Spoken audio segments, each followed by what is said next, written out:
નમસ્કાર મિત્રો, સોનાના ભાવની વાત કરીએ તો સોના ચાંદીની કિંમતોમાં સૌથી મોટો કડાકો બોલી ગયો છે અને સોનું જે છે એ મિત્રો માર્કેટમાં જોરદાર ઘટતું જોવા મળી રહ્યું છે। ખાસ કરીને વાત કરીએ તો મિત્રો ચાંદીની કિંમતોમાં જંગી ઘટાડો જોવા મળી રહ્યો છે। જે ચાંદી જે છે એ 4 લાખની સપાટીએ ટ્રેડ થઈ રહી હતી, એ ચાંદી પણ ભયંકર સસ્તી થતી જોવા મળી રહી છે। તો સંપૂર્ણ માહિતી મેળવીએ તેની પહેલા જરૂરથી આપણી આ ચેનલને સબસ્ક્રાઇબ કરી બેલ આઇકોન દબાવવાનું ભૂલશો નહીં મિત્રો। તો હાલ વાત કરી લઈએ તો સતત વધતા અને ઘટતા સોના ચાંદીના ભાવમાં હાલ અત્યારે જોરદાર ઘટાડો જોવા મળી રહ્યો છે અને ખાસ કરીને વાત કરીએ તો મિત્રો સોનાની સતત વધતી ડિમાન્ડના કારણે સોનું જે છે એ માર્કેટમાં વધી રહ્યું હતું, પરંતુ હાલ અત્યારે સોના ચાંદીના ભાવમાં ઘટાડો જોવા મળી રહ્યો છે અને ખાસ કરીને વાત કરીએ તો મિત્રો આજે શું રહ્યા સોના અને ચાંદીના તાજા ભાવ। તો મિત્રો આજરોજ બજાર ખુલતાની સાથે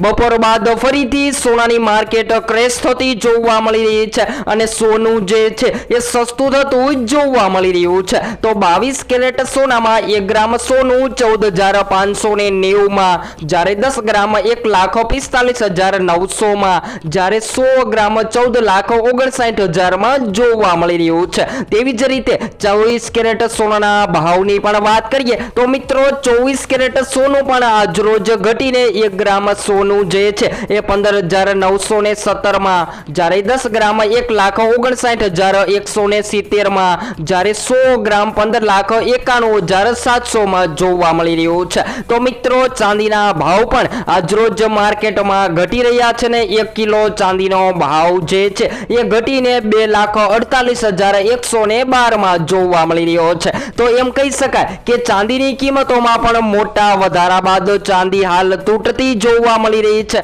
અને ખાસ કરીને વાત કરીએ તો મિત્રો ઈરાન અને ઇઝરાયલ વચ્ચે વધતા તણાવના કારણે સોનાની કિંમતોમાં સૌથી વધારે રકઝટ થતી જોવા મળી રહી છે અને હજુ પણ જો આ તણાવ વધતા જોવા મળે તો સોનાની કિંમતોમાં હજુ પણ ઘટાડો થવા જોવા મળે તેવી સંભાવનાઓ જોવા મળી રહી છે। તો ખાસ કરીને વાત કરીએ તો શેર બજારમાં પણ હાલ અત્યારે તૂટતું જોવા મળી રહ્યું છે અને સોનું પણ માર્કેટમાં તૂટી રહ્યું છે। તો એક જ કારણ છે કે સોનાના ભાવ જે છે એ પાછલા દિવસોમાં વધી ગયા હતા અને સોનું જે છે એ મધ્યમ વર્ગ જ નહીં પરંતુ ઉચ્ચતર વર્ગની પણ પકડની બહાર જઈ રહ્યું હતું। એ સોનાની કિંમતોમાં હાલ જોરદાર દિવસે ને દિવસે ઘટાડો નોંધાઈ રહ્યો છે અને આગામી સમયગાળાની વાત કરીએ તો મિત્રો મળતી માહિતી અનુસાર સોના ચાંદીના ખરીદદારો જે છે એ પ્રોફિટ માટે પણ સોનું ખરીદી રહ્યા છે। તો જો તમે રોકાણ કરવાનો પ્લાન બનાવી રહ્યા છો તો હાલ અત્યારે રોકાણ કરવું એ અયોગ્ય છે, કારણ કે સોનાની કિંમતોમાં સતત વધઘટ થતી જોવા મળી રહી છે। તો રોકાણ માટે સોના ચાંદીની ખરીદી ક્યારે કરવી જોઈએ અને માર્કેટમાં સોના ચાંદીની કિંમતોમાં ક્યારે વધારો થશે અને ક્યારે ઘટાડો થશે જેની સંપૂર્ણ માહિતી તમને આપણી આ ચેનલ દ્વારા એનાલિસિસ કરી અને રોજબરોજના વિડીયો દ્વારા માહિતી મળતી રહેશે। તો હવે નવા જ વિડીયોમાં માહિતી